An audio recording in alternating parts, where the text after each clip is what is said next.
Ahí sí, estaba anotando algo. No problema.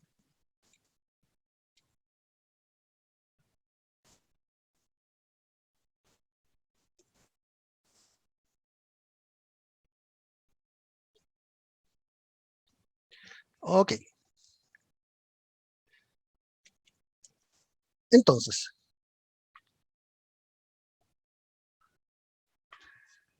ahora sí comenzamos propiamente tal con la clase de hoy. ¿Recuerdan qué es lo que vimos anteriormente o hasta ahora? Los postulados de la mecánica cuántica. ¿Mm? Los postulados de la mecánica cuántica. Postulados de la mecánica cuántica.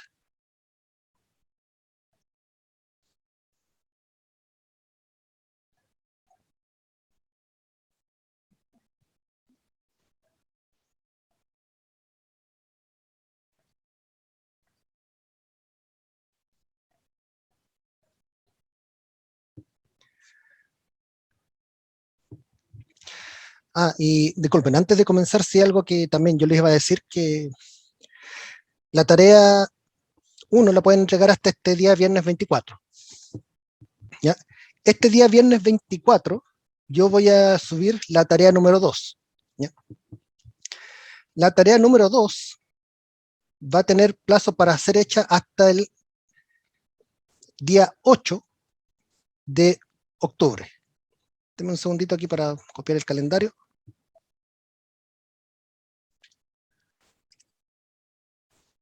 ¿Dónde se me fue el calendario aquí? Aquí está. ¿Cuál es la idea? La idea es que ustedes ahí van a tener también un par de semanas para hacer la tarea, y así van a tener tiempo para el día 11, por ejemplo, preguntar dudas o cosas que no hayan quedado claras. La idea también es que yo alcance a revisar la tarea en ese tiempo, y así también ustedes tienen un feedback. ¿Por qué? Porque el día 13, que está por aquí, es la prueba número 1. ¿Ya? Entonces, ese día es para final de la tarea 1 y el comienzo de la tarea 2. ¿Ya? Y la tarea 2, como les digo, se entrega va a ser entregada finalizada este día. ¿Qué se va a necesitar para la tarea 2? Más que nada todo lo de los postulados de la mecánica cuántica, o sea, todo lo que vamos a ver hasta hoy, y un par de cosas que vamos a ver la próxima semana. ¿Ya? Y con eso sería la tarea 2. Y lo que se va a preguntar en la prueba número 1 de este día va a ser los contenidos que fueron abordados en las tareas 1 y 2. ¿Ok? Muy bien. Entonces, hasta ahora habíamos visto los postulados de la mecánica cuántica. ¿Recuerdan cuáles eran los postulados de la mecánica cuántica?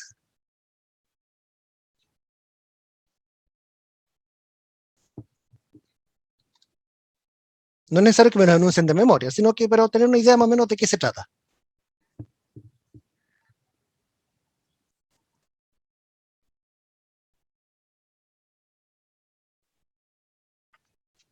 Bueno, el uno era como que un sistema cuántico está definido por un ket.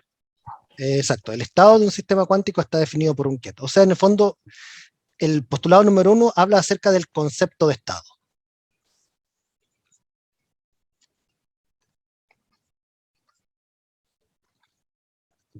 Es un ket de un espacio de Hilbert.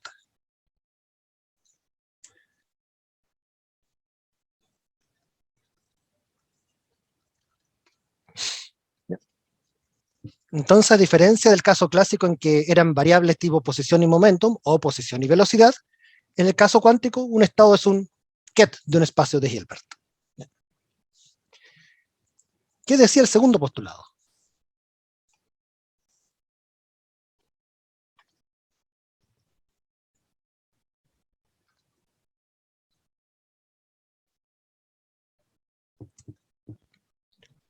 Que toda cantidad medible tenía un operador aritmético asociado. O sea, en otras palabras, que las cantidades medibles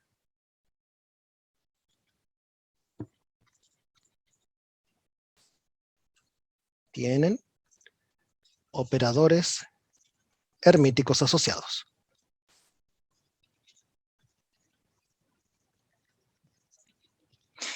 A estos operadores hermíticos muchas veces nosotros simplemente le vamos a llamar observables, ¿ya?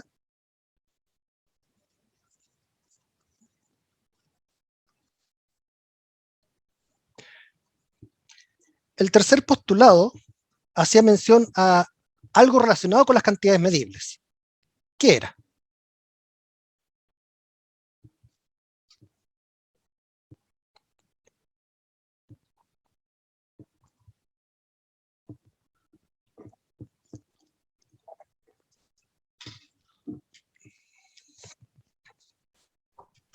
Que los valores que podíamos esperar de la medición tenía relación con los valores propios del operador.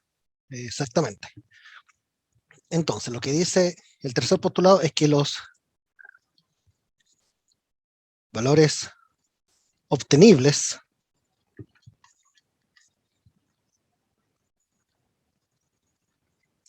en una medición son no otra cosa que los valores propios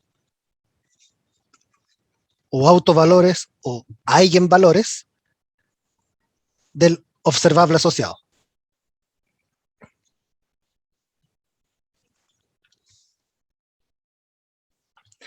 Gabriel ya ha dicho 3 de los 6, así que, Carlos, dime cuál es el cuarto postulado o de qué trata.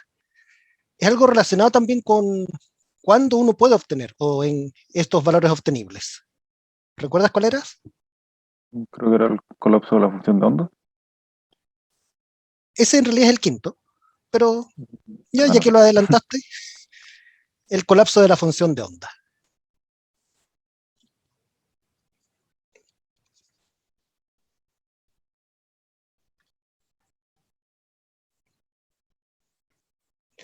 Miren, no importa que ustedes se sepan los postulados en orden diferente, incluso ni siquiera es necesario que ustedes se los sepan de memoria. Lo que importante es que ustedes los entiendan, para que al momento de aplicarlos ustedes los sepan aplicar bien, ¿ya? Lo que dice el quinto postulado es justamente, como decía Carlos, el colapso de la función de onda. O sea que si al medir obtenemos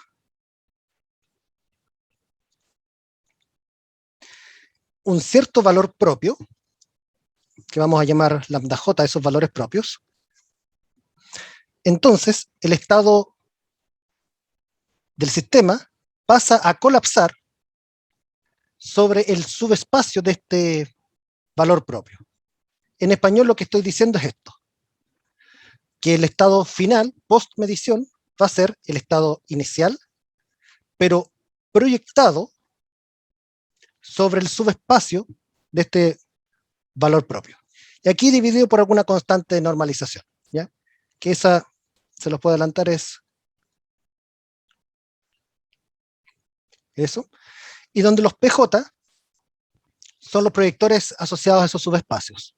En palabras o en símbolos,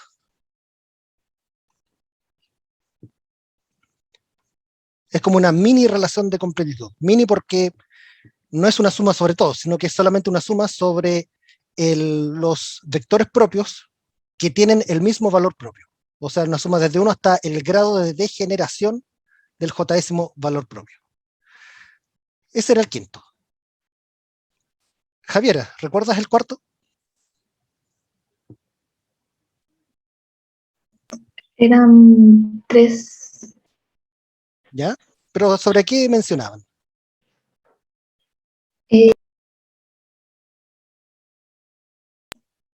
La probabilidad de obtener el resultado lambda, lambda Exacto. sub j. Ese era el 1. Bueno, en general tenían que ver eso, con las probabilidades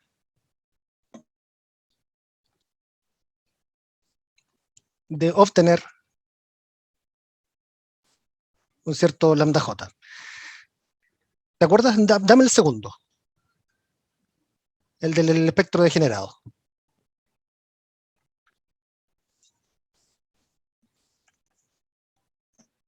¿Le doy la fórmula? Sí. ¿O lo que dice? Cualquiera de las dos. En el caso de los espectros continuos, la probabilidad de tener un valor lambda y lambda más De lambda. d está dado por d sub p. Sí. Eh, la norma, no es la norma, ¿cómo se llama esa barrita? Eso, perdón. Módulos. Es un módulo del bracket de mu de lambda ¿Ya? y la, la función de onda Correcto. Ya. Aquí de lambda. de lambda. Siempre tengan en cuenta esto, los cuadrados, ¿ya? No se les puede olvidar a ustedes el cuadrado, ¿ya? Porque el cuadrado que a ustedes les va a dar aquí en realidad la probabilidad. ¿Ya? Eso en el caso discreto. Y en el caso, perdón, al revés. Esto era en el caso continuo. Y en el caso discreto, en este caso, lo que ustedes tienen que hacer es calcular cuánto vale esto. Donde SPJ es el mismo proyector que teníamos abajo, ¿ya?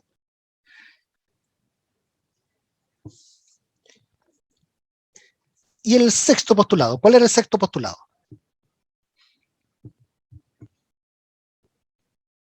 ¿O sobre qué trataba?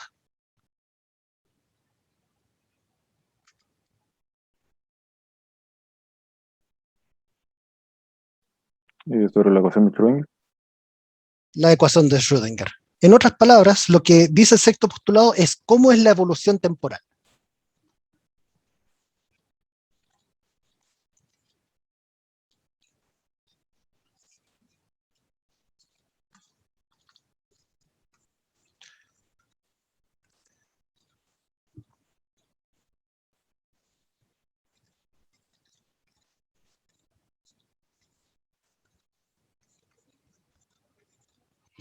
La famosa ecuación de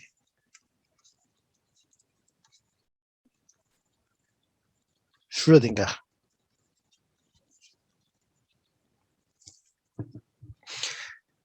Entonces, estos postulados, insisto, yo no les voy a pedir a ustedes que se lo sepan así de memoria textual, porque incluso yo también, como que medio hice una traducción para mostrárselos a ustedes, y también incluso ya se los he comentado que la cantidad de postulados depende mucho también del libro de donde ustedes estén consultando.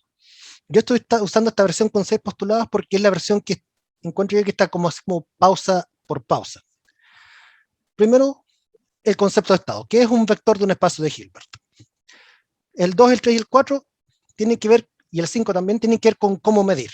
El 2 dice que las cantidades medibles tienen observables. El 3 dice cuáles son los valores que uno puede obtener en el laboratorio, que es importante, y qué tan probable puede uno obtener esos valores, es lo que nos dice el postulado número 4. En física clásica uno no espera que al medir se cambie el estado del sistema. Uno no espera que al medir el largo de una mesa uno altere la longitud de la mesa. Pero en cuántica sí. La longitud de una mesa cuántica sí se vería alterada al realizar una medición de la longitud de esta misma. Y eso es lo que habla el postulado 5 del colapso de la función de onda. O sea, ¿qué ocurre después que ustedes midieron? Y por otro lado, en mecánica clásica, ustedes conocen las leyes de Newton, las ecuaciones de Maxwell, las ecuaciones de Euler-Lagrange, las ecuaciones canónicas de Hamilton o la ecuación de Hamilton-Jacobi, etcétera, que describen la evolución temporal. En el caso cuántico, la evolución temporal del estado está dada por la ecuación de Schrödinger. ¿Consultas sobre los postulados?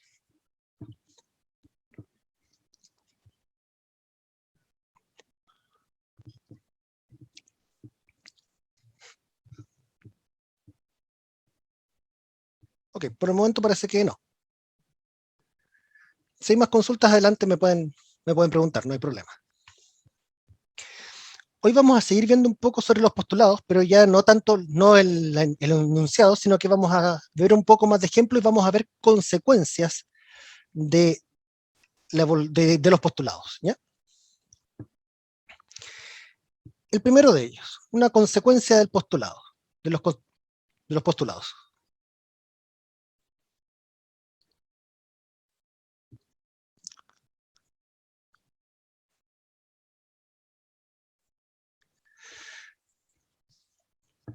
Yo hasta ahora les he dicho que los estados que vamos a usar en mecánica cuántica son estados normalizados. Cada vez que les he mostrado ejemplos de vectores propios, son vectores propios con norma 1. O cuando incluso la clase pasada hicimos un ejemplo, buscamos una constante para que un estado estuviese normalizado. Pero ¿ustedes se han preguntado por qué uno pide que sea normalizado más allá de que sea una maña del profe? ¿Cómo definimos el cuarto postulado?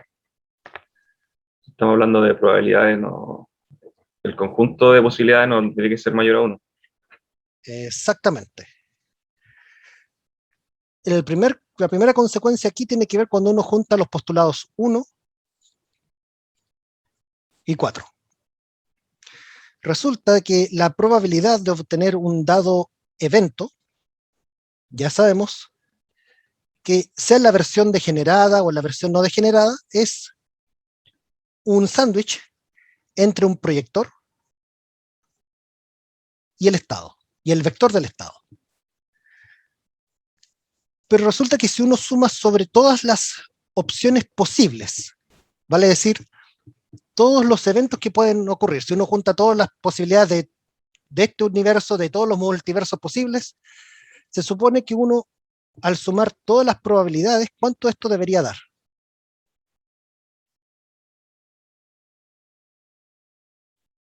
¿Cuánto da la suma de todas las probabilidades de algún evento dado? 1. Tiene que ser igual a 1. Y esto implica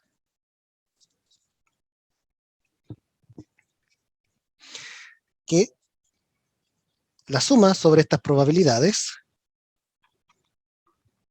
sería la suma sobre estos sándwiches.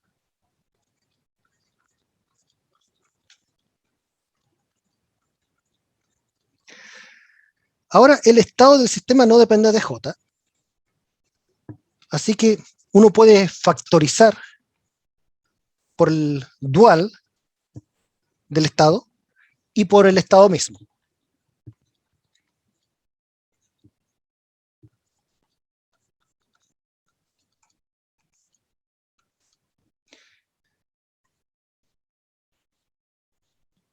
¿Cuánto vale eso que está entre paréntesis?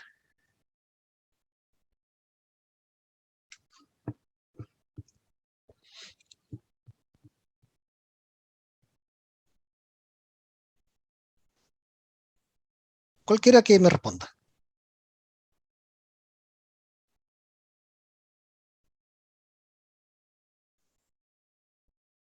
¿Tiene que ver con cómo definíamos un proyector? O ¿Sí?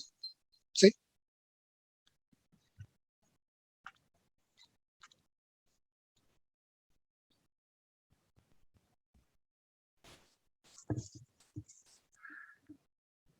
Miren, les voy a mostrar el caso, les voy a dar una pista. Esto que está aquí es lo mismo que decir esto, cuando los vectores no son degenerados. ¿Cuánto era eso? relación de longitud, de identidad. El operador identidad. Cuando ustedes aquí reemplazan el proyector, ya sea con uno de estos lambda j o la suma de todos estos lambda j cuando hay degeneración, les vuelve a dar el mismo operador identidad. Así que lo que está aquí no es otra cosa que el operador identidad. Así que, en síntesis, si sumamos sobre todas las probabilidades, lo que tenemos finalmente es el producto del estado consigo mismo. Producto de un vector consigo mismo, ¿qué es?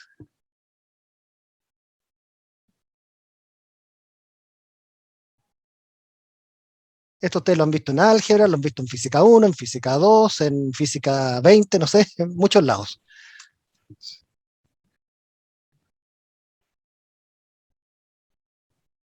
¿Qué es el producto de un vector cualquiera consigo mismo? ¿Era su norma al cuadrado? La norma al cuadrado, efectivamente.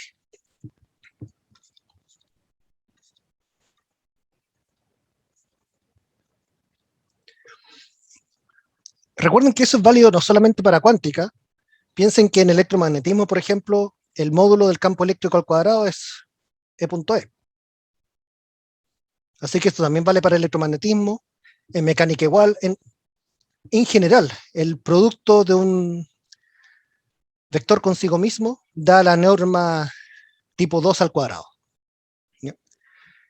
Entonces, si juntamos ahora todo esto, si juntamos el hecho de que la suma de probabilidades debe ser igual al 100%, o sea, a 1, y que la suma de las probabilidades también nos da que es igual a la norma del vector al cuadrado, esto nos lleva a la conclusión de que la norma del estado, para que tenga sentido físico, debe ser igual a 1. O sea, en realidad es la norma al cuadrado, pero si ustedes sacan raíz, les da lo mismo. Esto parece una trivialidad, pero no lo es tanto, porque al final, esta regla de aquí nos está diciendo nada menos que cuáles son los estados que son físicamente relevantes. Y esta reunión se va a cortar en cualquier momento, así que les propongo que nos reunamos en 5 minutos en el mismo link, ¿vale? Bueno, Ok.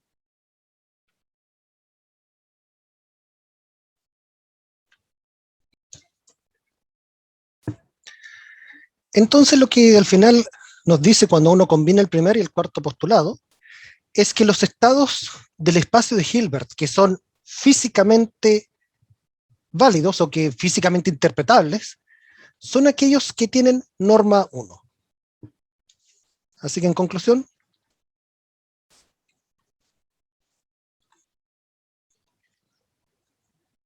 vamos a llamarle estados físicamente, entre comillas, aceptables.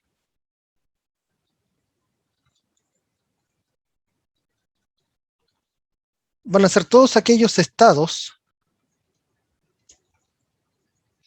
del espacio de Hilbert tales que su norma sea igual a 1.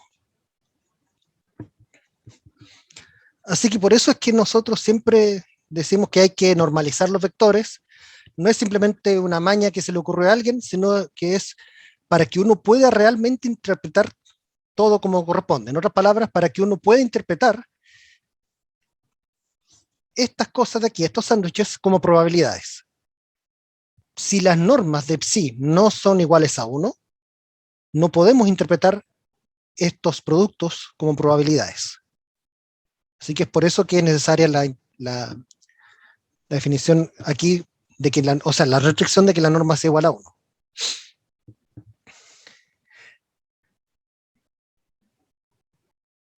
¿Tienen ustedes alguna idea o se les ocurre qué habría que hacer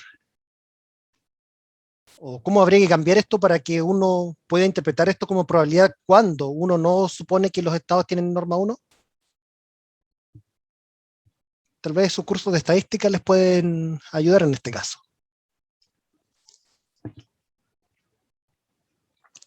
¿Cómo, profe? ¿Puede repetir, por favor? ¿Claro? Para que uno pueda interpretar este sándwich como probabilidad, la norma tiene que ser igual a 1, ¿cierto? Si nosotros no colocásemos ninguna restricción sobre la norma, o sea, le decimos, no, ¿sabes qué más? No me gusta esta condición, así que voy a permitir que cualquier estado sea válido para interpretarlo aquí como probabilidad. Pero voy a tener que cambiar esta regla un poco. ¿Qué tendría que hacer yo a esto para que sí sea interpretado como probabilidad y yo pueda permitir vectores con norma diferente de 1? O sea, ¿cómo habría que cambiar esta fórmula?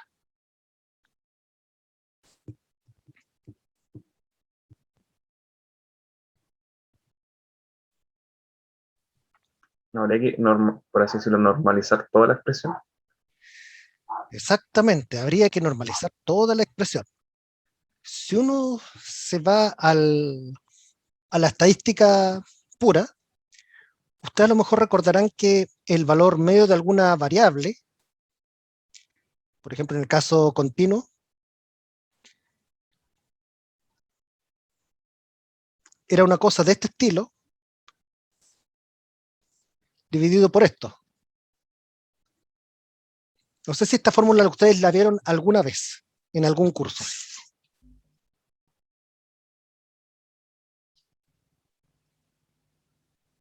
Yo creo que sí. No recuerdo mucho, pero es probable que lo hayamos visto. Ok, en general, así es como uno calcula un valor medio de cualquier cosa, dada una función de distribución P de X. ¿Ya? Entonces, claro, ustedes para poder definir esto como una probabilidad, habría que dividirlo por eso. Pero eso significa estar arrastrando a cada rato ese coeficiente, etcétera. Entonces, ¿qué es lo que uno mejor hace en estadística?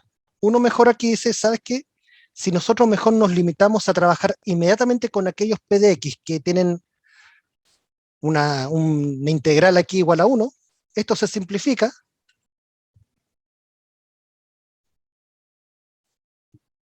y queda una sola expresión sin un denominador.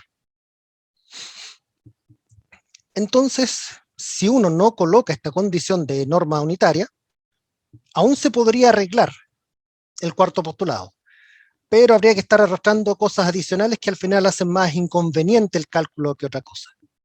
¿Ya? Si se dan cuenta, hay mucho aquí que uno puede tomar prestado de la teoría ondulatoria y por otro lado de la estadística. Entonces, el primer postulado en síntesis nos dice, ¿sabe qué? Mejor considere estados que tengan norma 1. Mejor no se complique y no considere otro tipo de cosas.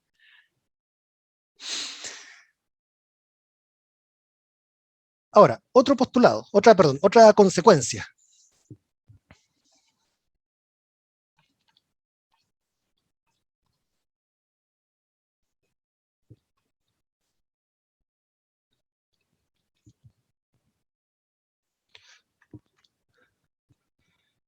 ¿Cómo construir el espacio de Hilbert? Es algo así como que salió de los árboles, salió de un árbol, o aquí tengo el espacio de Hilbert del átomo de hidrógeno, o aquí tengo el espacio de Hilbert de un spin entrando en un aparato de Stern-Gerlach. No, no es tan que aparezca naturalmente, pero usualmente aquí uno puede ayudarse del mismo operador hamiltoniano.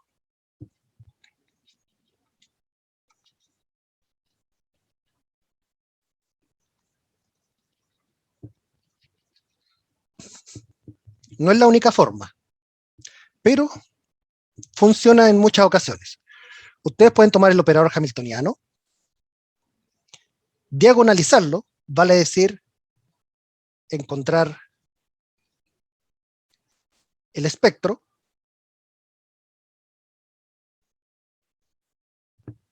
vale decir valores y vectores propios, y de ese espectro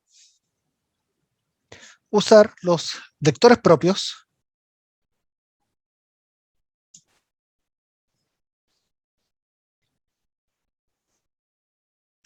para expandir el espacio de Hilbert.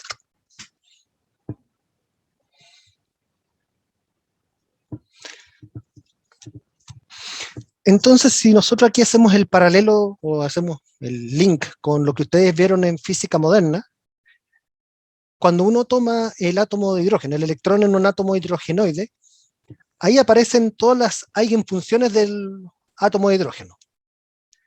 Uno puede tomar esas eigenfunciones, que son igual vectores de un espacio de Hilbert, y construir el espacio de Hilbert con esas eigenfunciones. De alguna forma eso como que setea el marco legal a seguir, en palabras más coloquiales.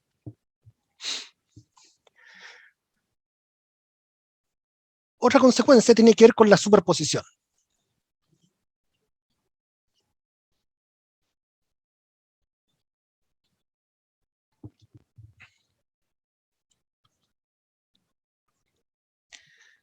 Si yo tengo un vector que pertenece al espacio de Hilbert y otro que pertenece al espacio de Hilbert,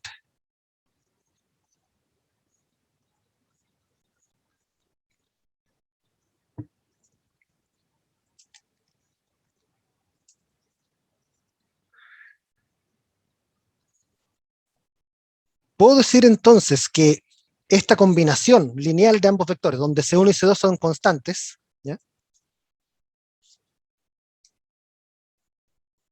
¿Puedo decir que esta combinación pertenece al espacio de Hilbert?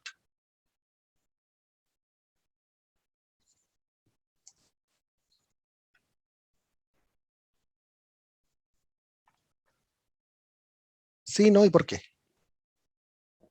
Sí, porque, bueno, es un espacio vectorial, entonces cumple con las propiedades, por ejemplo, de clausura. Correcto. En la su- Al ser el espacio de Hilbert un espacio vectorial, en definitiva, debe cumplir con todo esto. Como tú bien decías, tiene que cumplir con la clausura. O sea, una combinación lineal de dos elementos del espacio de Hilbert es también un elemento del mismo espacio de Hilbert. Entonces, si bien esto creo que nosotros ya lo habíamos mencionado antes, pero esto al final nos dice de que entonces también existe el principio de superposición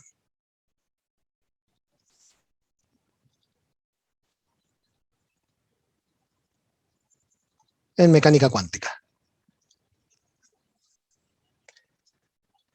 Ahora, claro, está el tema de la norma unitaria. Si ustedes toman cualquier par de constantes, lo que les va a salir al final no necesariamente va a tener norma igual a 1, pero en ese caso ustedes dividen por la norma de lo que les resulte y ahí van a obtener nuevamente un estado físico, ¿ya? Entonces eso por lo menos es una complicación menor, la de la norma en este caso. Pero lo importante aquí es que el principio de superposición existe. O sea, si yo tengo dos estados físicos, la combinación de ambos también es algo que me puede dar un estado físico. ¿Ya? ¿Dónde uno ve principio de superposición antes en física? con fuerzas, con campos. Como con fuerzas, como con campos, con ondas en general, etc. Si ustedes lo piensan, es algo que igual es un poco esperable, digamos, es esperable de que esto sea diferente al caso clásico, con todos los postulados que hemos visto. Si uno tiene la posición de una partícula en un tiempo t dado, uno no espera que en mecánica clásica la suma de dos posiciones en tiempos diferentes, por ejemplo, sean una posición también. O uno espera, tal vez resolviendo la ley de Newton o la ecuación de Euler-Lagrange, uno espera encontrar una única posición en el tiempo. Ya puede ser que por algún motivo puedan aparecer dos posibles opciones y que haya que descartar una. Pero en ese caso uno se queda con una de ellas, ¿no? Uno no se queda con una combinación de estas dos posiciones. Sin embargo, la teoría cuántica funciona diferente. Funciona más como una teoría de campos que como una teoría de partículas. Funciona más describiendo cosas como ondas que como partículas. Así que no se extrañen si varias cosas que ustedes vieron en el curso de ondas aparecen mágicamente acá. Porque en realidad no es que aparezcan tan mágicamente, aparecen en forma natural.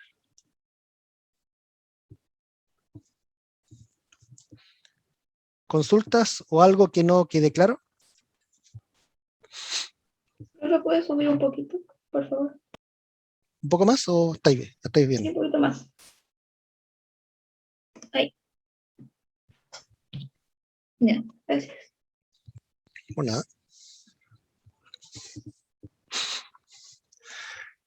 Ahora, otra consecuencia, que esto también tiene que ver con el postulado número 4, tiene que ver con la cantidad de coeficientes libres en un estado.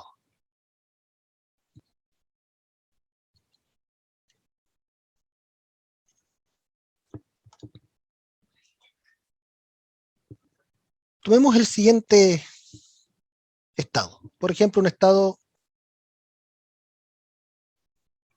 que tiene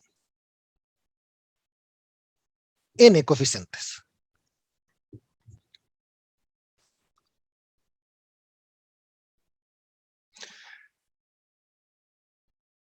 Los C coeficientes son ¿de qué tipo?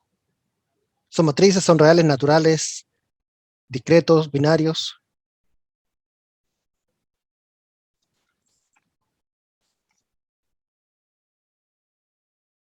Pues tenés los complejos. Son complejos. Y de hecho, aquí uno puede decir de que en el caso discreto, en general, no siempre, pero en general, el espacio de Hilbert va a ser C a la n.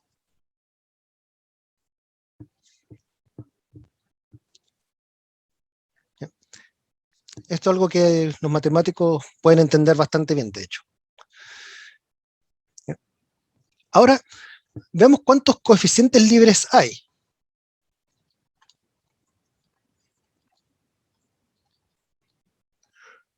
Aquí voy a ser un poco más explícito. Voy a hablar de coeficientes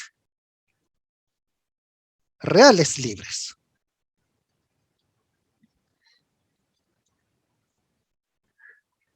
En principio, ¿cuántos coeficientes reales tengo aquí, en esta suma?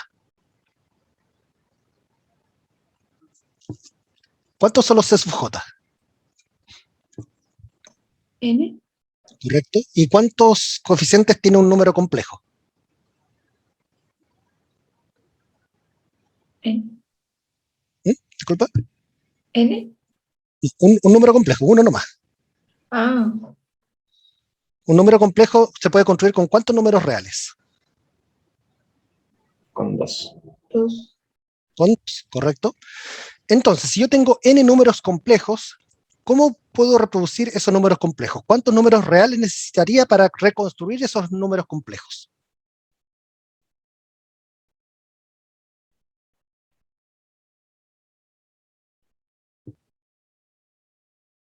El doble. El doble, ¿cierto?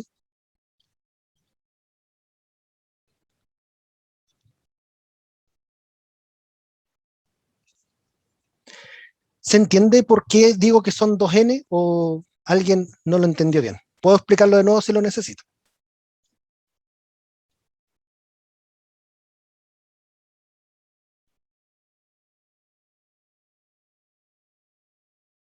Ok, asumo que todos lo entendieron. Entonces tenemos 2n números reales posibles. ¿Pero son realmente dos números 2n reales libres? La verdad es que no. Porque resulta de que no todos los vectores del espacio de Hilbert van a ser usados físicamente. ¿Cuáles son aquellos vectores del espacio de Hilbert que vamos a usar? Lo vimos hace poquito. Con norma 1. Con norma 1. O sea, si aquí consideramos la condición de normalización,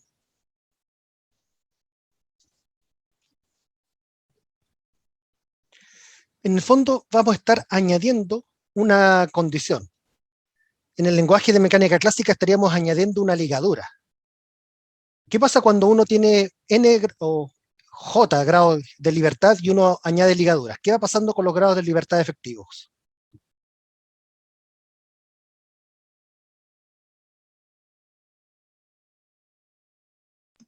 disminuye. Van disminuyendo. Si ustedes tienen la posición xy, uno dice, ah, ya, perfecto, son dos coordenadas. Pero si son xy, pero restringidas a un círculo, o una circunferencia, uno dice, bueno, en realidad hay una sola coordenada libre que en realidad es la coordenada angular. Algo parecido pasa aquí. Si ustedes toman sus 2n números reales y añaden la condición de normalización, al final con esto les va a quedar 2n menos 1 números reales libres. Pero yo les digo que incluso hasta aquí todavía algo falta. Y es algo que tiene que ver con el postulado número 4. Ustedes, no sé, ¿han hablado alguna vez con alguien que haga experimentos relacionados con átomos o con fotones o con mecánica, con información cuántica, con computación cuántica? ¿Les ha tocado hablar con alguien de esa área?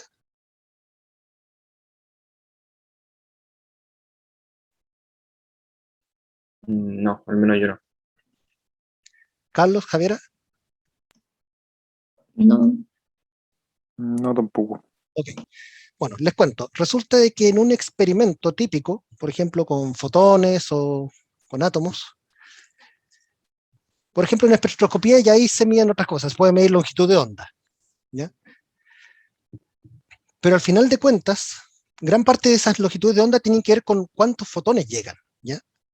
Por ejemplo, en un espectro electromagnético se cuentan cuántos fotones llegan para cada una de las longitudes de onda que admite el detector. O en el caso de un experimento de información cuántica, por ejemplo, lo que se hace es contar cuántos fotones llegaron en un determinado tiempo a un determinado detector. O sea, al final todo tiene que ver con contar. Y una vez que cuentan, uno estima las probabilidades a partir de esos números de cuentas. En otras palabras, en el laboratorio, lo que uno mide son probabilidades. O mejor dicho, estimamos, pero por el momento voy a usar la palabra medir.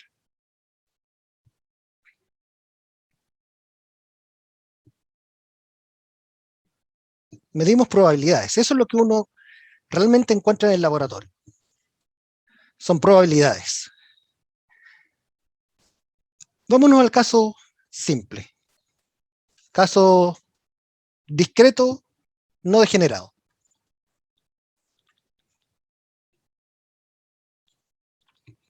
Si el estado del sistema es algún vector del espacio de Hilbert, la probabilidad de obtener un cierto valor va a ser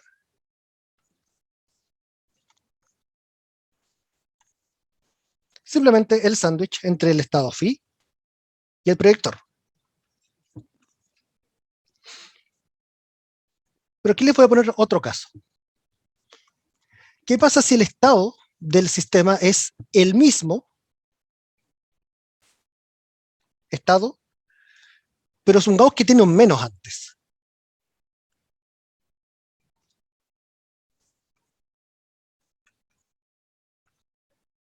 ¿Cambia esto o queda igual?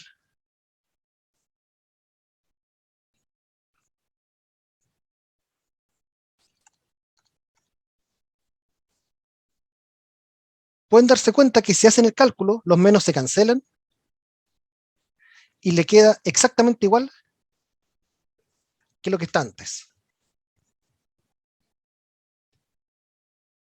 ¿Se entendió lo que acabo de decir acá o lo dije en un idioma extraño? Si quieren lo puedo volver a explicar.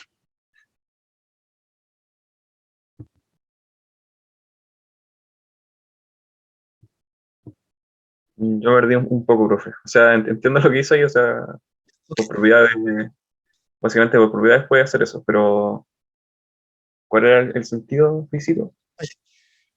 Que si yo tomo dos estados que difieran solamente por el signo, un signo pero que afecte a todo el estado, las probabilidades me dan lo mismo. Eso es lo que yo quería mostrarles. ¿Ya? Ahora, uno puede decir, ya, pero estamos hablando de números complejos, así que no, los menos no son las únicas opciones. ¿Qué pasa si el estado es exactamente el mismo estado que teníamos antes, pero con alguna fase?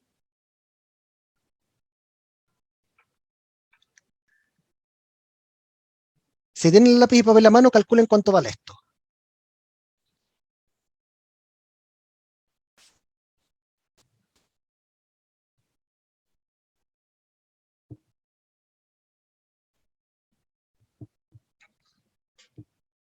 Calculen, Tendría la fase al cuadrado. claro.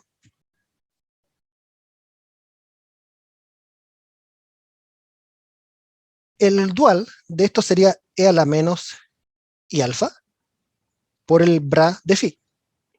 El proyector se mantiene tal cual y el ket sería phi por e a la i alfa. Como bien decía el compañero, esto nos queda phi, pj, phi por el módulo al cuadrado de e a la i alfa. Quiero que alguien, pero que no sea Gabriel, me diga cuánto vale esto.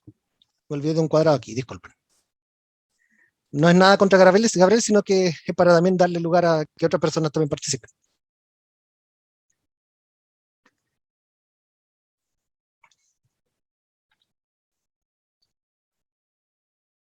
¿Cuánto da eso?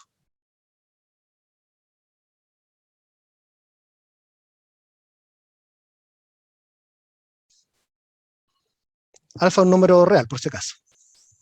Me imagino que tendría que ser 1. Exactamente. Piensen que e a la i alfa, cuando alfa es un número real, esto es simplemente coseno de alfa más i seno de alfa. El módulo de eso es 1, porque es coseno cuadrado más seno cuadrado. O sea, que si tengo dos estados que difieren por una fase global,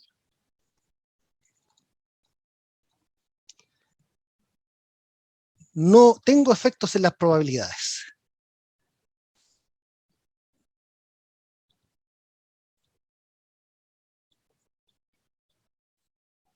O sea que estos dos estados predicen las mismas probabilidades.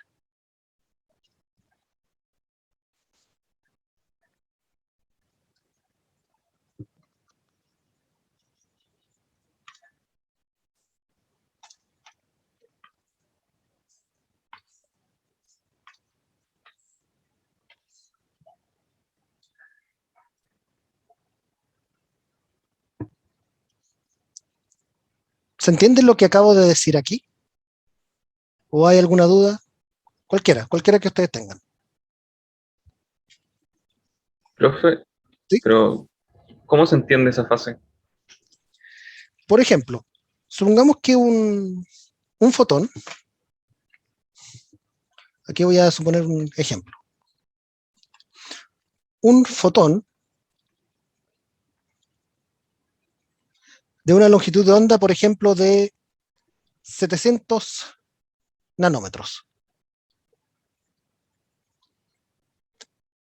Eso es color rojo, por si acaso. ¿Ya? Cuando este fotón navega o se transmite por el aire,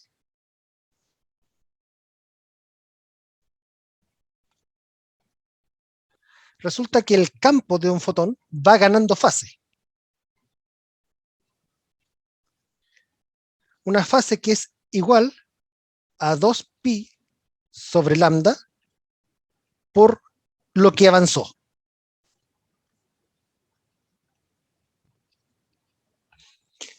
Entonces, si su fotón, por ejemplo, avanzó 350 nanómetros, ganó una fase de pi. O sea, en el fondo aparece un menos en su estado. Si su fotón avanzó 175, que creo que es la mitad de 350, ahí ganó una fase de pi medios. O sea, en el fondo el estado pasa a ser i veces phi. ¿Ya? Pero claro, que el fotón se haya transmitido un cuarto o una media longitud de onda más, no tendría por qué, en principio no pensaría, conducir a predicciones físicas diferentes. Entonces ahí tiene sentido el hecho de que esta fase global no conduzca a predicciones diferentes. ¿Se entiende mejor ahí el concepto de la fase?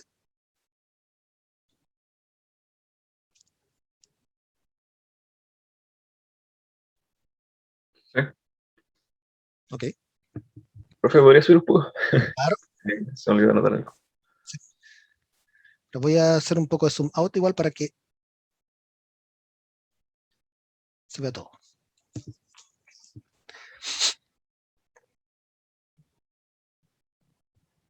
Sí, ahí, gracias. ¿Nada? Entonces, vemos de que aquí hay una cierta libertad con la fase.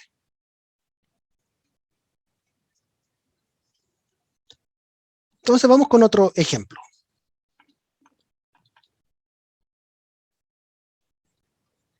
Estos dos estados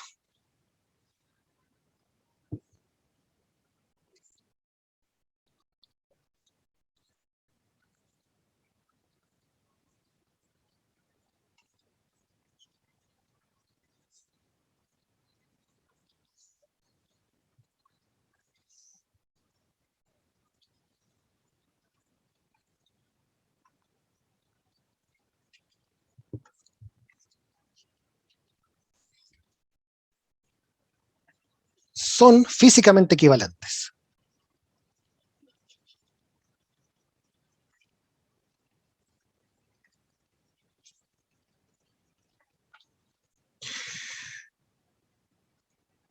¿Por qué serían físicamente equivalentes?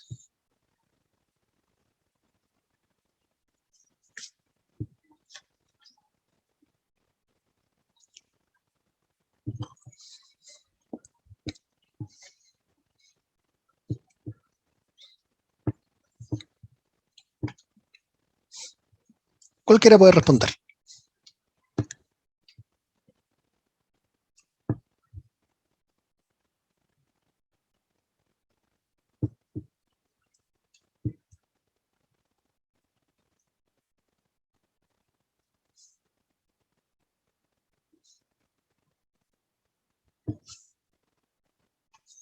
Les voy a dar aquí una pista.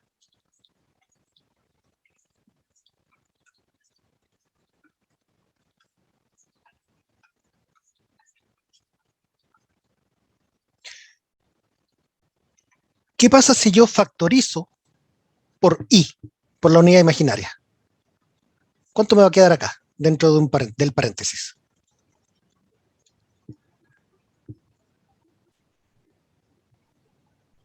El ket de 1 Bien, menos el ket de 2 menos i el ket de 2.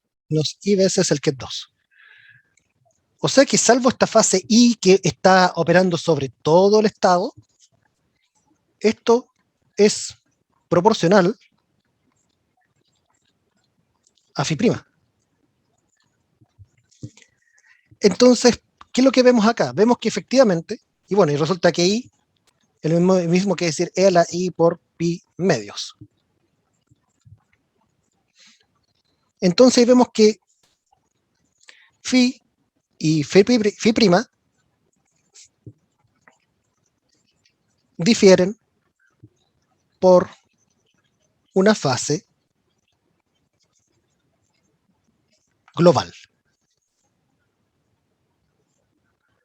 Por lo tanto, van a darles lugar a las mismas predicciones. Las probabilidades que calculen con phi van a ser iguales a las probabilidades que ustedes calculen con phi prima. Ahora, eso, ¿por qué se lo estoy mencionando? Porque basándonos en ello, nosotros podemos incluso hacer una simplificación adicional.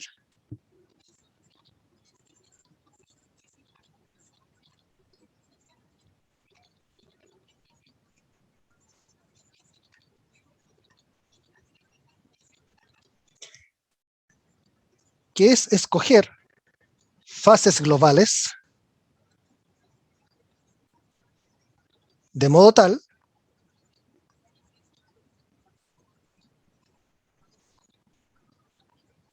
que el primer coeficiente del estado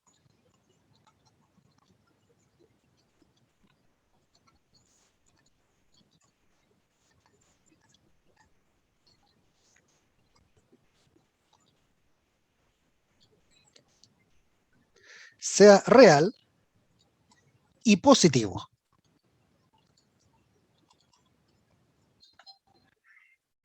¿Para qué? Solo por facilidad de cálculo, nada más que por eso. En el fondo hay una libertad ahí. Pero esa libertad podemos ocuparla a nuestro favor.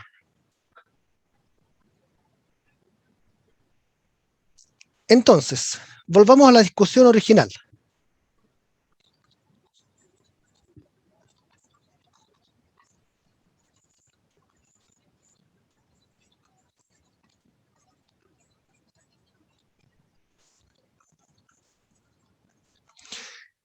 Al principio nosotros decíamos que teníamos 2n coeficientes reales.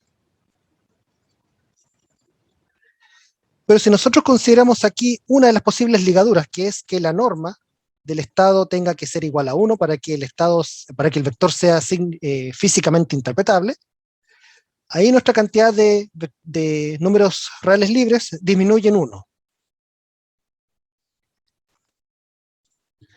Pero si ahora añadimos la condición de que el primer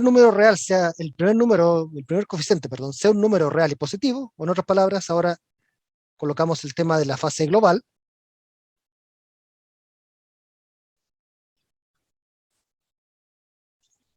nos vamos a encontrar con que en realidad un estado de dimensión n tiene 2n-2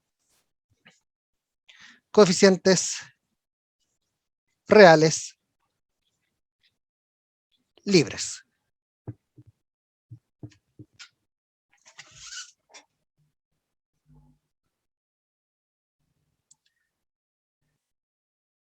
Con eso nos encontramos entonces. Ahora, aquí ustedes tienen que tener cuidado de no confundir una fase global con una fase relativa. Por ejemplo,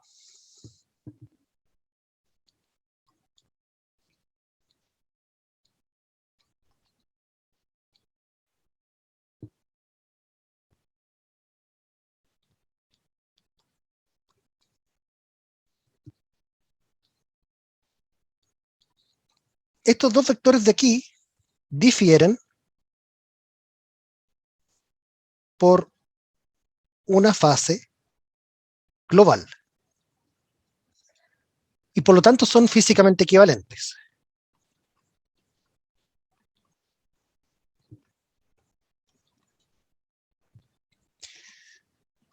Pero estos dos vectores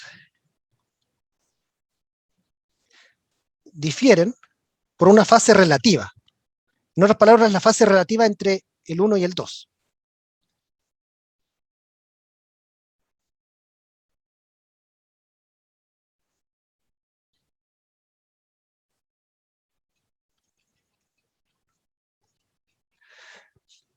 Ahora, cuando los vectores difieren por una fase global son, como ya hemos dicho, físicamente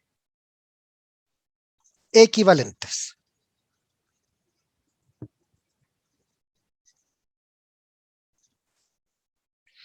Pero cuando difieren por una fase relativa, ahí no son equivalentes, de hecho son físicamente diferentes. Predicen cosas diferentes.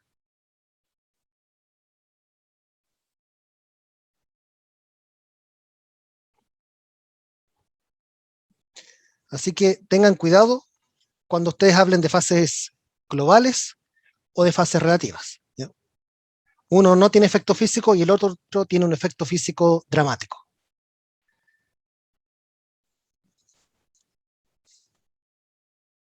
¿Consultas? ¿Dudas? ¿O algo que quieran aclarar?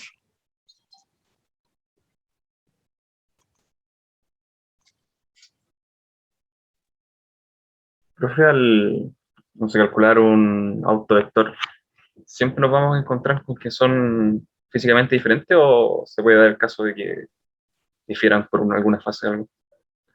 Cuando Una ustedes, fase global. cuando ustedes calculen los vectores propios de un observable, deberían ser todos físicamente diferentes, ¿ya? No deberían encontrarse con la situación en la cual den físicamente equivalentes, porque en el caso de un observable, incluso los vectores son ortogonales. Entonces significa que hay diferencias además de la fase global. Diferencias que hacen que los productos interiores todos se hagan ceros.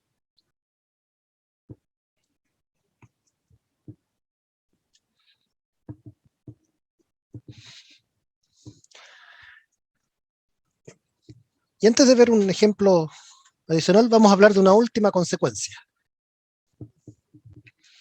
que tiene que ver con algo llamado entrelazamiento cuántico.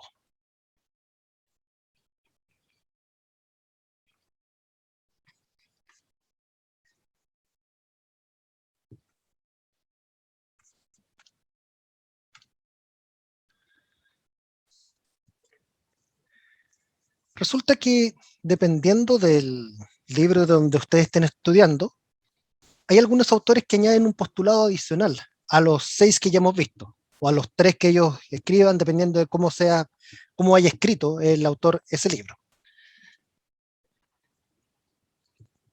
Ese postulado, entre comillas, adicional, consiste en lo siguiente, en que el espacio de Hilbert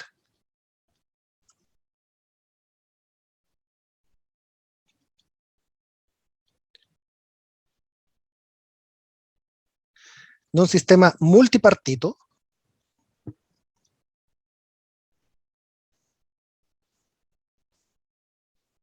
es el producto tensorial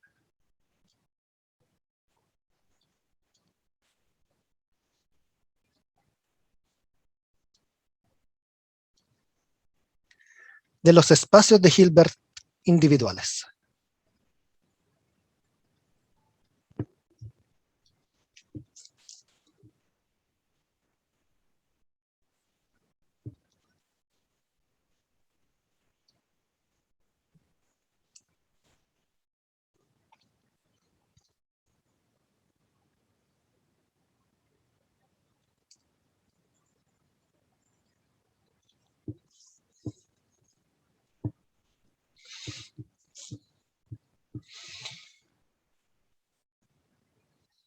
Ahora, no sé si ustedes entienden a qué me refiero yo con multipartito. No.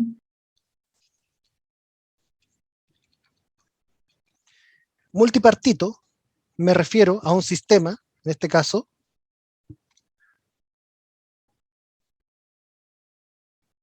formado por varias partículas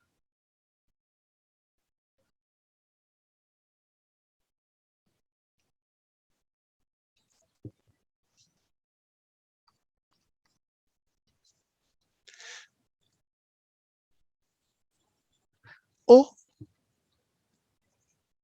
por varios grados de libertad.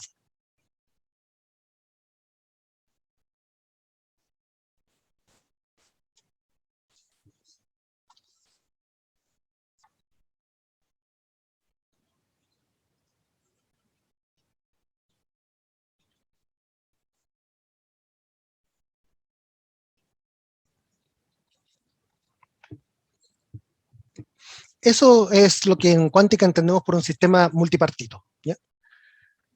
Varias partículas o varios grados de libertad. A modo de ejemplo, si tenemos un electrón y un neutrino,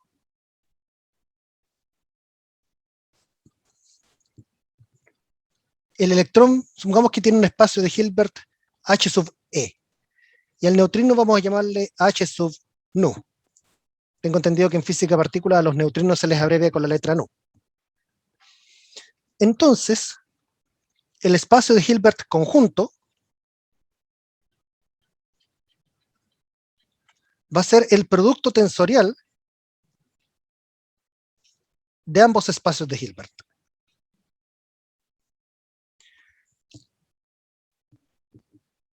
Si ustedes tienen 3 partículas, supongamos que tienen un electrón, un neutrino y un protón.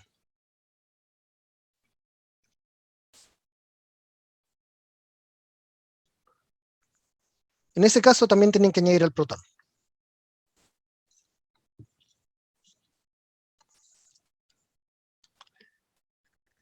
Ese es un ejemplo de varias partículas. Pero ¿cuánto es que uno puede tener varios grados de libertad, incluso de una misma partícula? Por ejemplo, un fotón.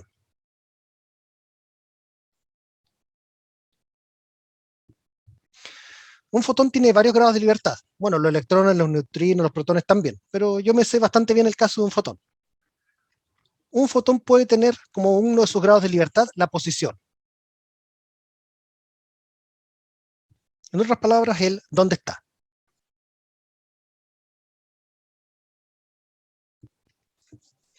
Voy a llamarle H sub R de la posición. Ahora, no sé si ustedes ya lo vieron en algún curso, pero un fotón, o la luz en general, también tiene algo llamado polarización.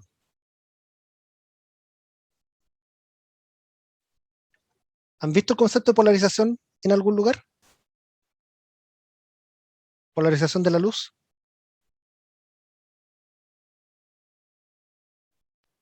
Electrodinámica. Perfecto. No es otra cosa que la dirección en la cual oscila el campo eléctrico de una onda electromagnética.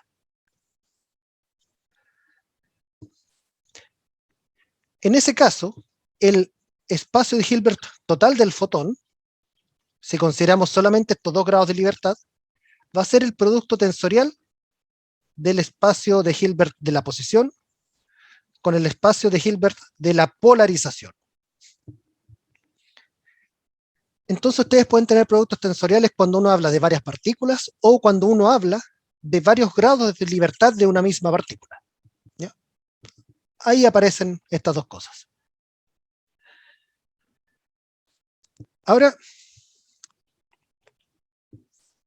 ¿cuál es la consecuencia de estos productos tensoriales y por qué yo aquí les hablo del entrelazamiento cuántico? Porque resulta de que el espacio que sale de un producto tensorial es también un espacio de Hilbert y por lo tanto un espacio vectorial. Si H1 es un espacio vectorial y H2 también es un espacio vectorial, entonces H1, tensor H2, es también un espacio vectorial. No solo un espacio vectorial, sino que también un espacio de Hilbert, ahí con todas las condiciones extras que eso significa. ¿Ya?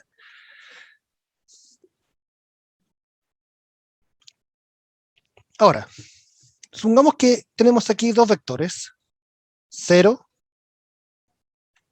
y 1,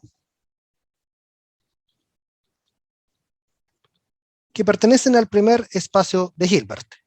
Y otros vectores vamos a llamarle aquí alfa y beta, que pertenecen al espacio de Hilbert 2.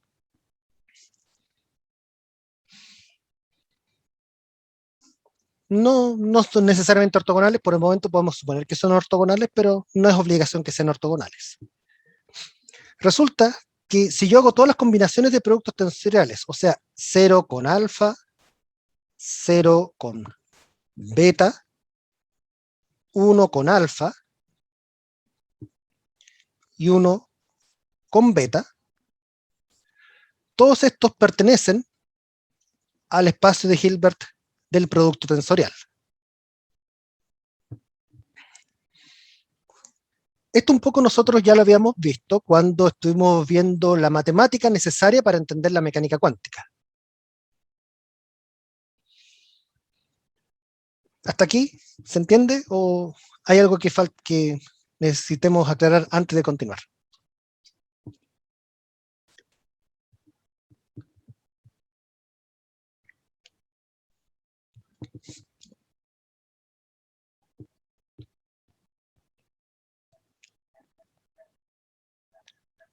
Ok, si no hay dudas, continuamos. Ahora, vamos a hablar del tema de las combinaciones lineales.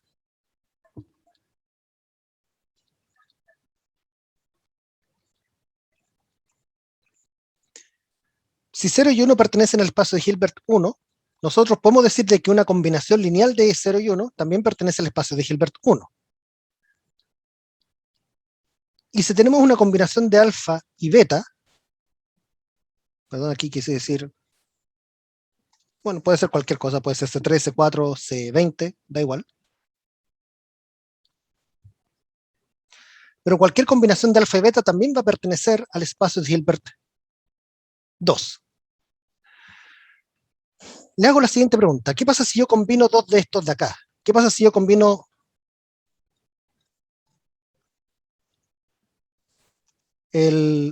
por ejemplo, el 0 alfa con el 1 beta?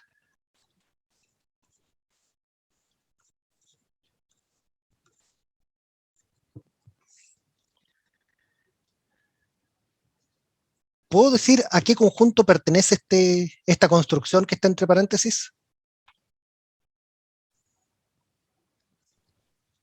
Al conjunto formado por el producto tensorial entre H1 y H2. Correcto.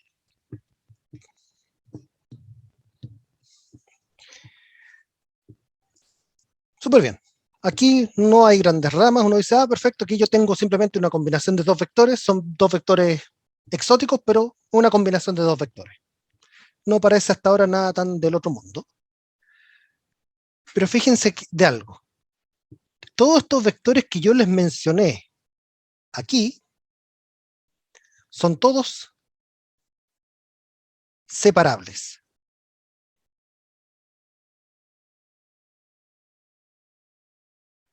¿A qué me refiero con que son separables? Ustedes pueden decir perfectamente, ¿saben qué?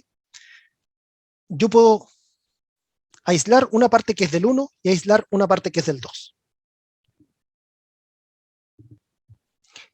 Y el resultado final es el producto de las partes individuales. En el fondo, ese es un estado separable, cuando el producto de sus partes es el estado final.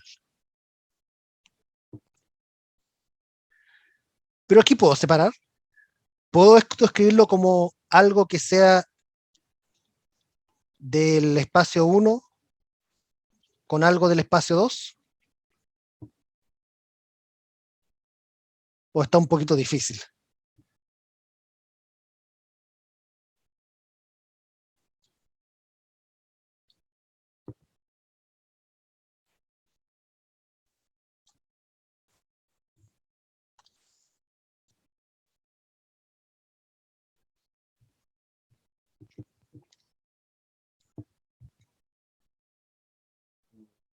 Yo creo que no. O sea, por ejemplo, el ket 0 está asociado con el ket alfa, entonces no existiría una combinación entre ket 0 con ket 1 que diera algo similar. No, no habría cómo. Salvo que C5 o C6, alguno de ellos diera 0, y de eso quedamos con uno de los mismos que están acá arriba. O que no sé, que alfa justo coincida con beta, que alfa y beta sean iguales. Ahí ustedes podrían factorizar por el vector alfa. ¿Ya? Pero si no es ninguno de esos casos ultra específicos, no van a poder, en general, separar.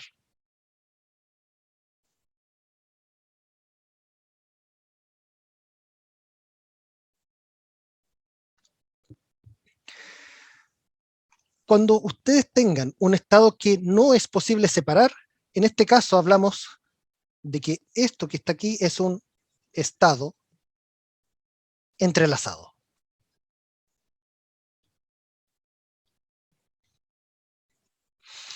Un estado entrelazado en realidad es cualquier estado que sea no separable.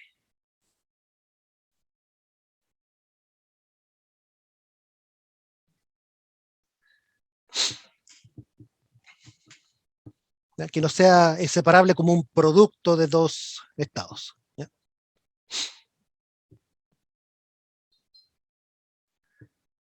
Ahora, ¿cuáles son las consecuencias de un estado entrelazado? Porque yo aquí se lo estoy mencionando más allá de que esto parezca una curiosidad matemática. Es porque resulta de que esto tiene consecuencias físicas.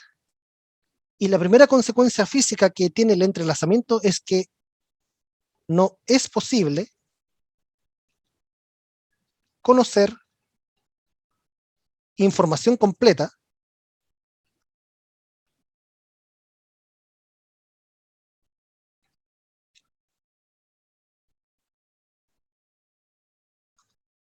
sobre un sistema, o un subsistema mejor dicho, si no tenemos acceso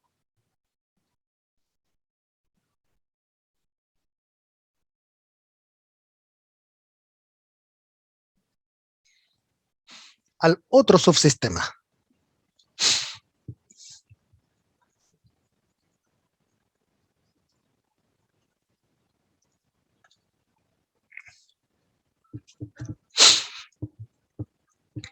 Esa es la primera de las consecuencias del entrelazamiento.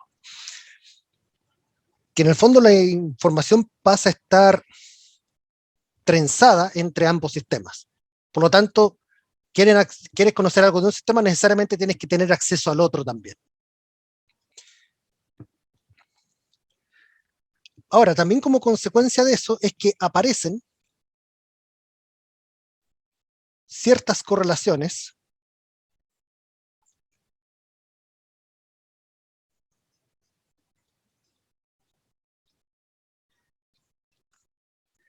entre los resultados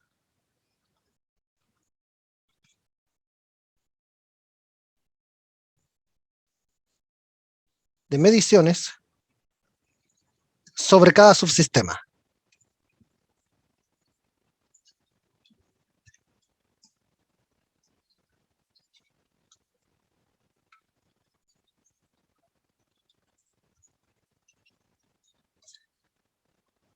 Pero el detalle es que estas correlaciones son no explicables mediante teorías no cuánticas.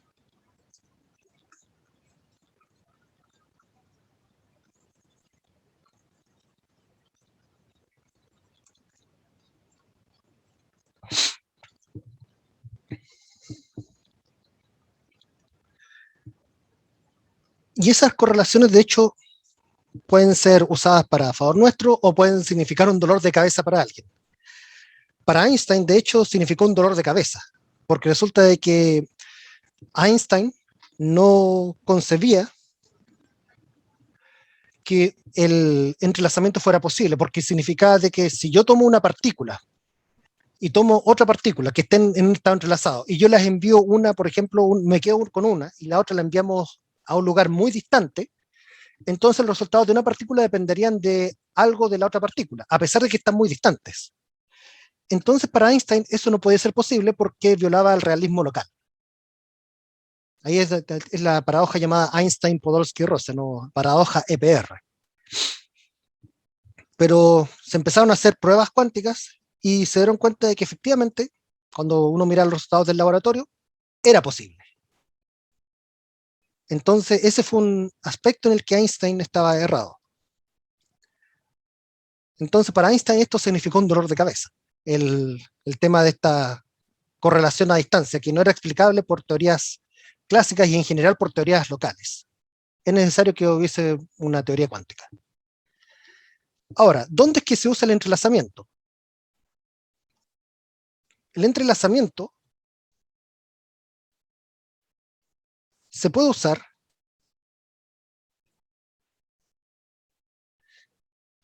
en protocolos de información y computación cuánticos.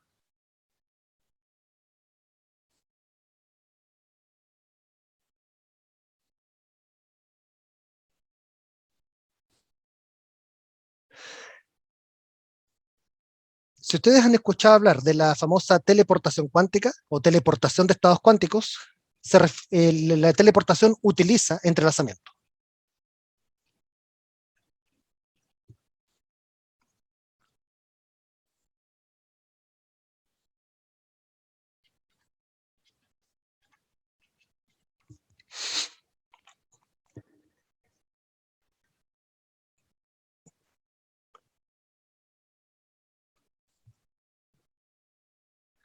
Ok, consultas, dudas o algo que quieran volver a revisar. Profe, con respecto a lo último que mencionó, por ejemplo, los protocolos de información, ¿eso es específicamente para computadoras cuánticas o igual se da para computadoras clásicas? Computadoras cuánticas. Resulta de que una computadora clásica funciona mediante leyes de la mecánica clásica y de la física clásica en general. Por ejemplo, la forma en la que se guardan los datos en un disco duro es a través de sistemas clásicos. El momento magnético de una parte de un disco duro o una propiedad de un cierto diodo, etc.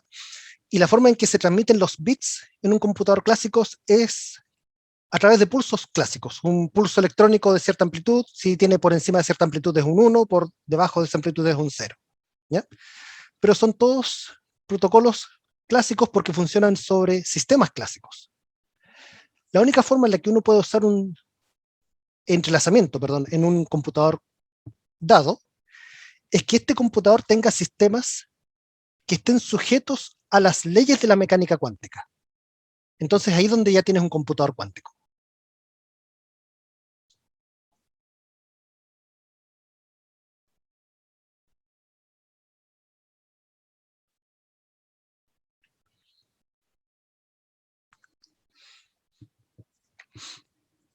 Ahora, esto se los comento solamente como cultura general. Esto no lo voy a evaluar ni nada porque no es parte del curso. Ustedes han escuchado hablar de los bits. Yo acabo de mencionar los bits, ¿cierto? Pero, ¿ustedes han escuchado hablar de los bits? O de los bytes, no sé. Sí, Si alguien me pudiera definir en forma bien concisa qué es un bit o qué es lo que entiende por un bit, ¿qué me dirían? Usando palabras simples, coloquiales. No, no es necesario algo preciso.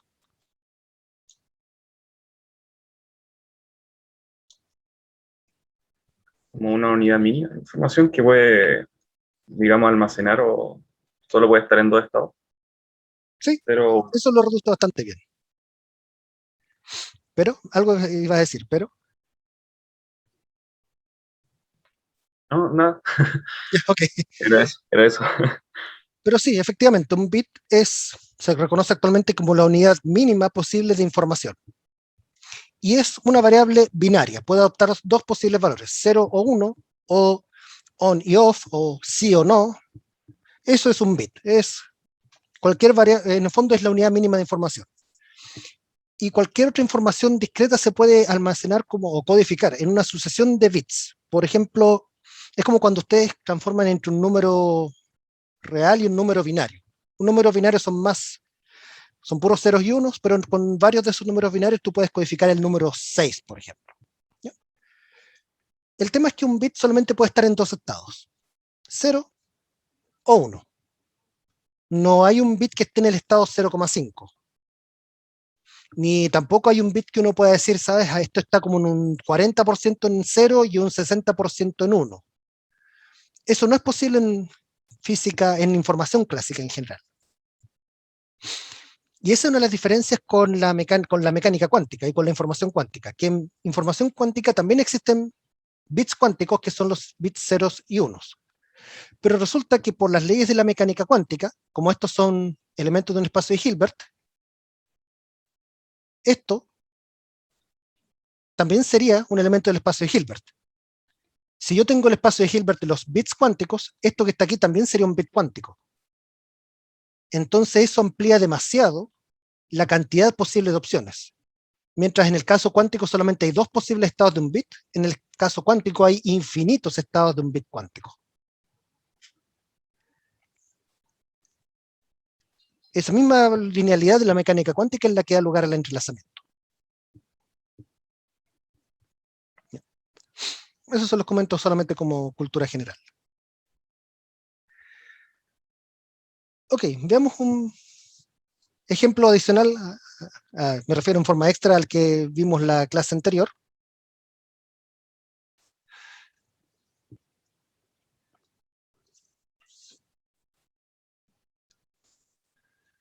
Un ejemplo en el cual tenemos que aplicar los diferentes postulados de la mecánica cuántica.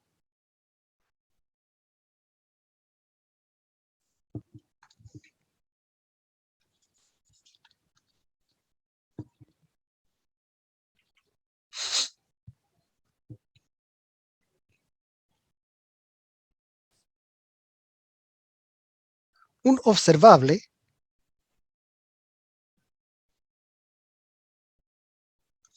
A tiene una representación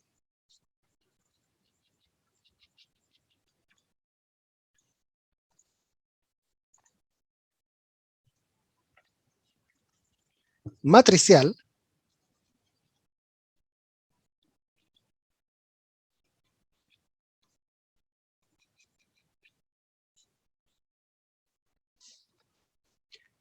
dada por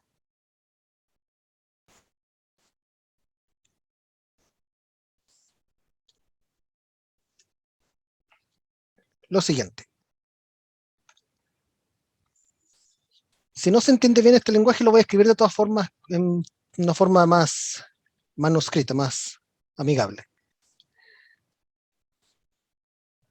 A0, 0, 0, menos 2 a quintos, 0, menos 6 a quintos, 0, 0 a 0, 0,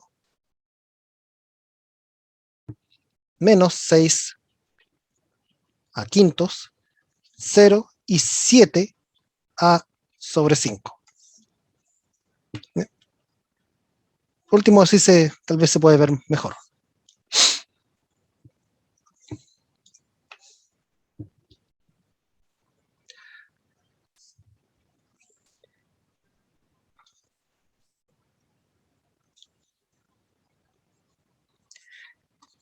Y un sistema cuántico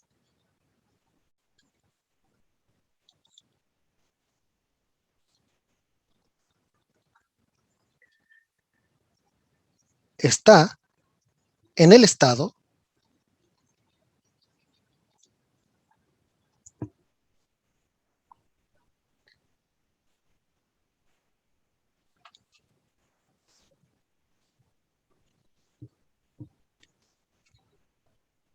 aquí también voy a escribirlo en notación matricial.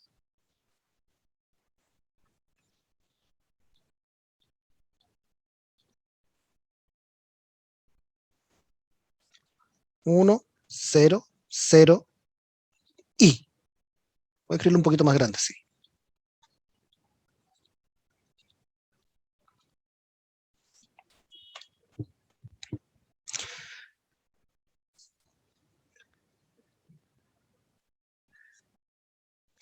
Nótese que esta descomposición espectral está escrita en la base. Voy a llamarle 0, o mejor dicho, 1, 2, 3, 4. Pregunta número 1. ¿Es A un observable?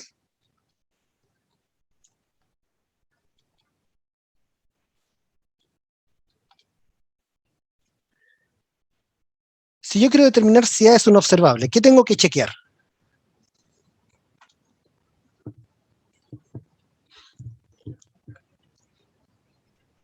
Que el operador sea, que el operador sea hermítico, en este caso que la matriz sea simétrica. Claro, sea simétrica, pero no necesariamente simétrica, sino que bueno, es algo relacionado con la simetría, pero hay que tener cuidado, porque una matriz puede ser simétrica, pero puede no ser hermítica, porque estos números podrían ser complejos. ¿Ya? En el fondo, si la matriz A cumple con que es igual a su traspuesta conjugada, entonces A es un observable.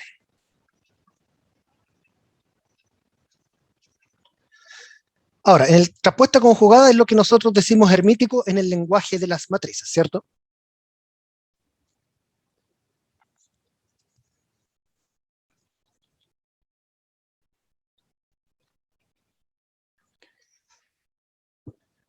Miren esta matriz A. Piensen que estos son los elementos de la diagonal, estos son antidiagonales. ¿Qué debe ocurrir para que A sea una matriz hermítica?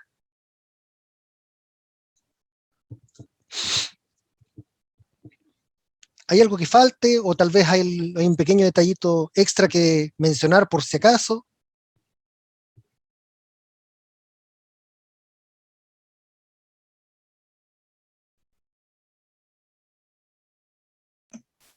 Que A sea real. Que A sea real. Para ello uno puede darse cuenta qué pasa con el primer elemento. Si ustedes calculan la respuesta conjugada de esta matriz, les va a dar que para que sean iguales, A tiene que ser igual a A conjugado. O sea, A tiene que ser real. La simetría por lo menos ya está. En este caso la simetría ya está. Entonces, por lo tanto, A es igual a su hermítico si es que A es un número real. Así que esa es la condición que debe cumplirse para que A sea un observable. A debe ser un número real. Vamos con la pregunta número 2.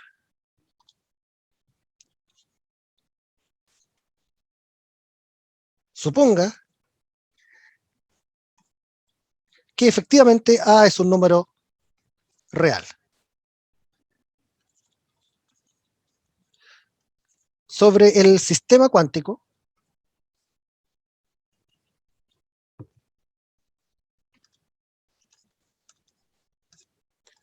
se mide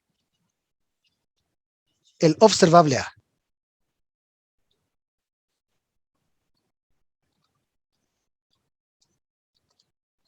La pregunta es,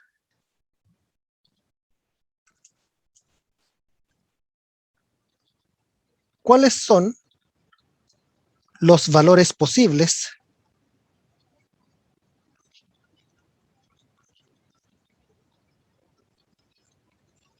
de esa medición?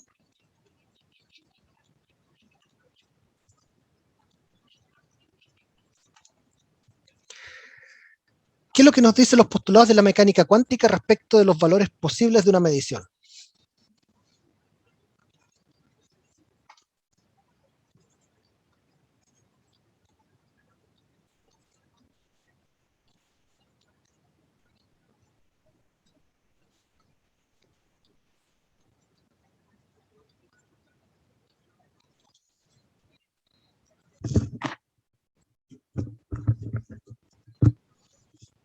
Son los autovalores de la matriz. Los autovalores de la matriz.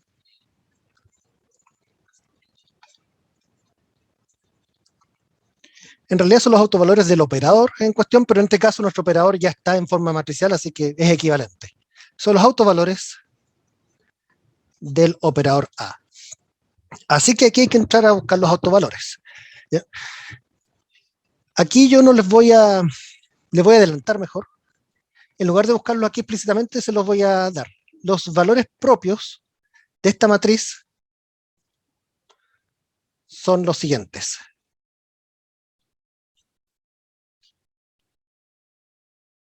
Son A, menos A y 2A. Así que en principio estos van a ser los valores que ustedes podrían encontrar de una medición de la cantidad física asociada a este observable A. Pregunta por curiosidad. ¿Ustedes han escuchado hablar del teorema de Abel o el teorema de Ruffini-Abel?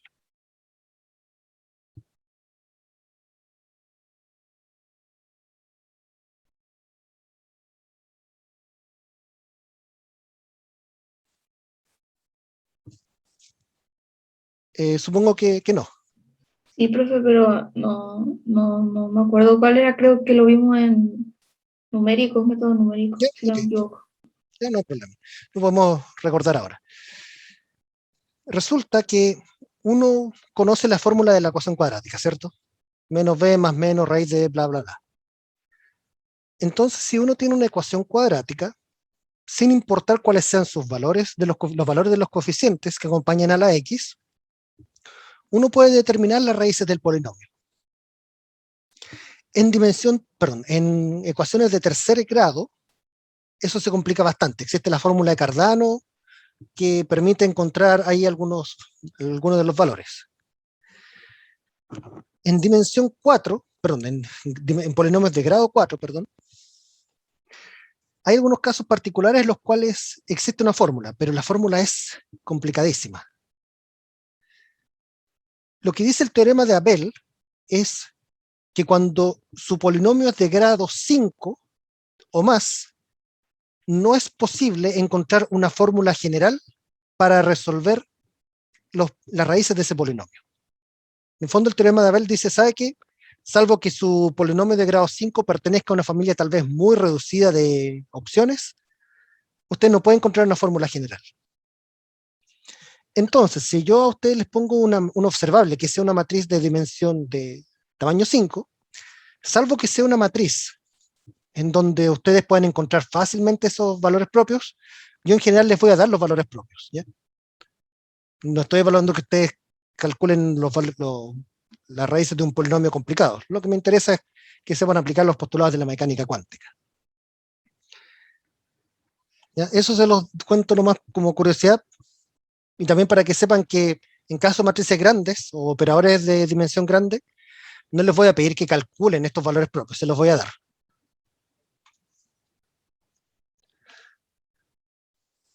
Ahora vamos con la tercera pregunta. Estos son los posibles valores encontrables.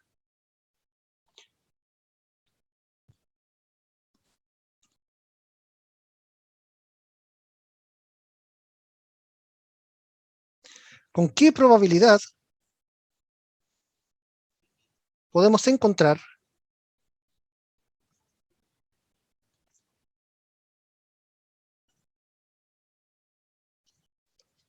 cada valor?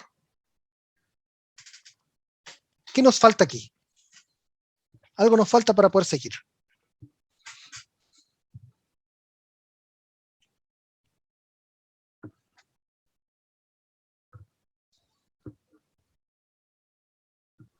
Los autovectores.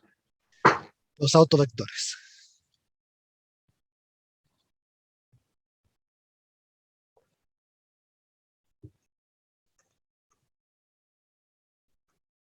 Necesitamos los autovectores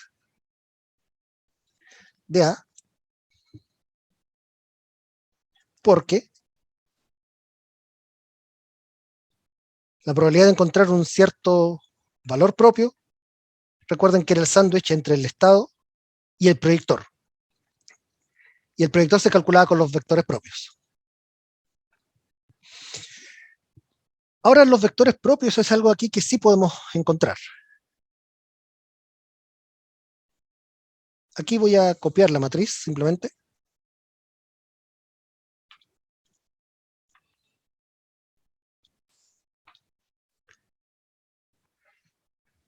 Empecemos con el primer vector propio, el A.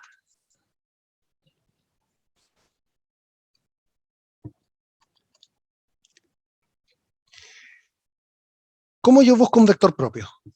¿Qué es lo que tengo que hacer?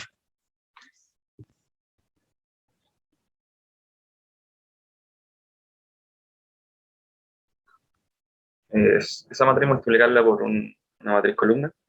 ¿Ya?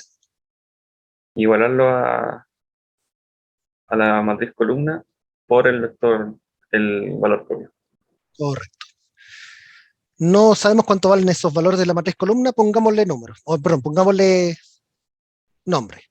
X, Y, Z, W. X, Y, Z, W. Desarrollemos el lado izquierdo. El lado izquierdo es simplemente multiplicar la matriz por este vector columna. La primera componente les va a dar A por X. La segunda componente les va a dar menos 2AI dividido por 5, menos 6AI, menos 6, perdón, AW dividido por 5. ¿Voy bien o me equivoqué en algo?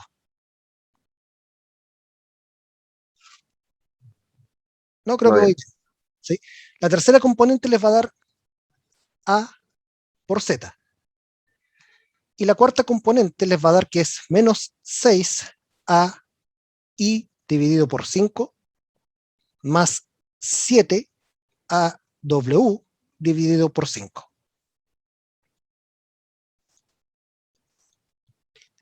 Y eso va a ser igual a lambda X, lambda Y, lambda Z, lambda W.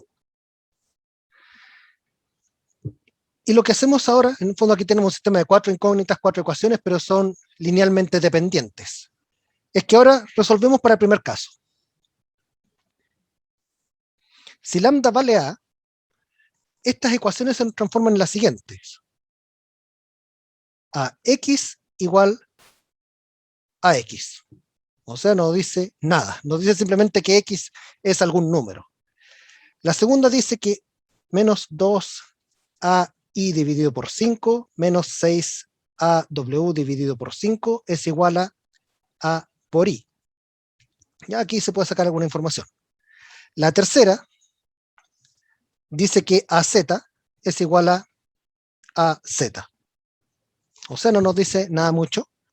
Y la última, menos 6ai quintos más 7aw quintos es igual a w.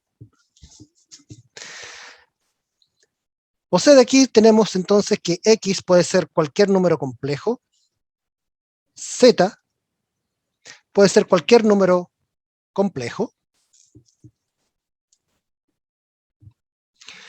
y aparecen dos condiciones para i y w, que si nosotros aquí voy a multiplicar las dos ecuaciones por 5 para sacarme los denominadores. Si nosotros las resumimos, nos queda esto.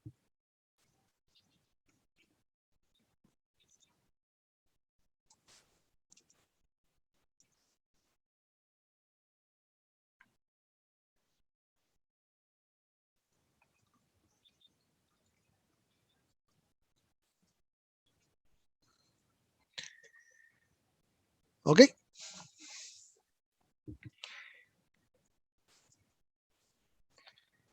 Y, ups, no había mirado la hora. Ya, dijimos este ejercicio hasta aquí, lo continuamos en la siguiente clase, ¿vale? Antes de continuar, no sé si hay alguna duda que quieran resolver antes de finalizar.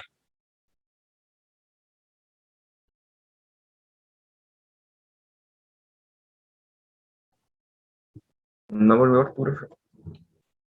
¿Ok?